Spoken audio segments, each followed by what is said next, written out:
Good afternoon, happy Friday. This is Kevin, I'm your safety guy, and I'm here to talk about backing collisions. According to a lot of reports, 35% of commercial vehicle crashes are attributed to backing. So there's a couple things that we can do to eliminate backing collisions because every single one of them is preventable. Number one, get out and look.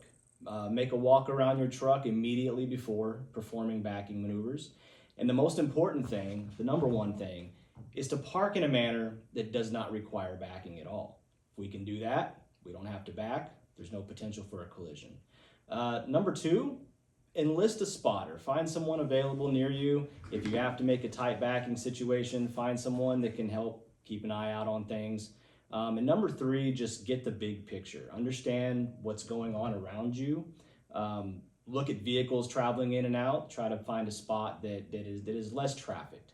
If we can do all these things, we can prevent backing collisions at 100%. So as always, stay safe out there. Have a great weekend.